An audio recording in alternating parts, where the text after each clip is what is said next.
Guys, what's up? Migo here, and today I'm going to be going over skills in general. Cover everything from what they do, how they work, and how to get them. So let's just start with the easiest thing, how to get skills.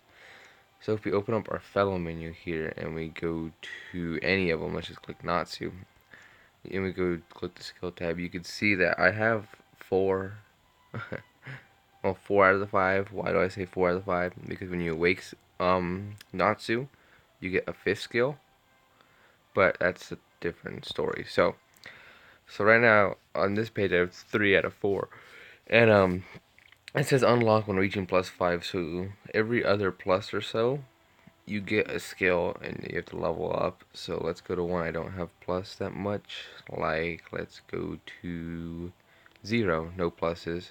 So we click skill. When I +1 them, I get this skill destroy. You click and hold it. It will give you a description of what it does. So then when I get +3, I get reverse summon and +5 samsara. So now that we know how to get skills, what are they? What do they do? Why are they there?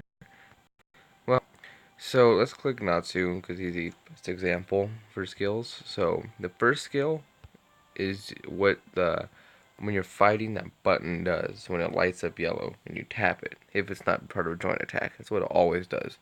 All the other skills like Natsu Blaze, Natsu Rune Fire, Natsu Anger are things that he will do randomly in the middle of the battle. You don't really have control over, but you do have control over how powerful they are. Let me show you. So since this is level 51, Natsu Blaze, we're going to click and hold it, and it's going to give you a description, but notice there's yellow text this time. That tells you what the skill does. Okay, so it causes 1,728 points of damage. Okay, 79% of that damage, if we read right about here, is physical damage every time. The fireball shoots 5 different enemies, so it hits the whole team, so it bounces off the enemies. And then for every 15 seconds, the next attack attached, the next attacked, oh, that's a mouthful, 720 physical, arm, or pierce. So what that means basically is the next attack he'll do, which will either be Rune Fire within the next 15 seconds, will be the Rune Fire, or Natsu Roar will do an extra 720 of physical armor or piercing damage, which means it will go through the fellow or will just get him. Now let's go to someone else. Okay. So let's go to, because some skills have a level gap and there's a difference for that. So if we click Lulu, which I know has interesting skills, because, alright, you see what I mean right now. So there's a difference, see how it says various levels right here? There's a difference between various and level gap effects odds. So, if you notice it's a 37, let's stop there for some reason. Anyway, so this says various levels affects freeze odds. That means the different levels, like the closer the level they are, it doesn't matter how, what, even or odd, so it could be 39 or 40, will be about the same going against another 40. Well, the freeze odds will be about the same. You have a good chance of freezing them. And then of course the standard damage causes 6 times 2008, 105% magic power, and all that good stuff.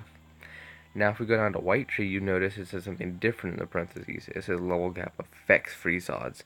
Now what that means is that the level gap affects freeze odds. So what you want to do here is how far this skill is leveled away from the enemy you're trying to do freeze with.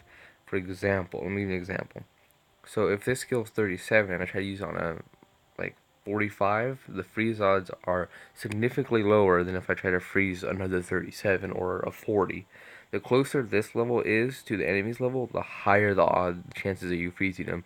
And if it matches the enemy's level, you have about a 50% chance of them freezing, which is really good.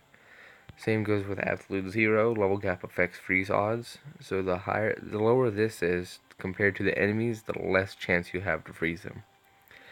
And I'll show you what I mean by when they do it randomly in battle. Let's just click battle real quick. Let's just go somewhere I could win. Heaven's Gate.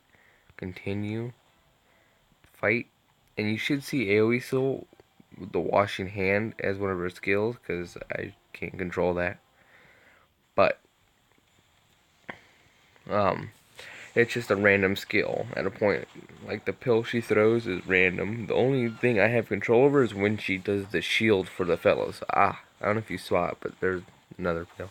She always throws pills, but oh, see that hand? These are like the skills and things I don't have control over. Like, see how he threw a fireball and it burnt everyone? I didn't touch it. But since my skills load up, he does it at random times in the battle. Um, Same with any fellow like that. You can't equip new skills to him, but you can upgrade them enough where it will be good to win. See, look, like the shields, I did that. But when it comes to like the fireball or that hand that brings down their attributes, not me. And you can't fix it. That's just how the game is. And that's a basic rundown on skills. Thanks and keeps watching. Me go out.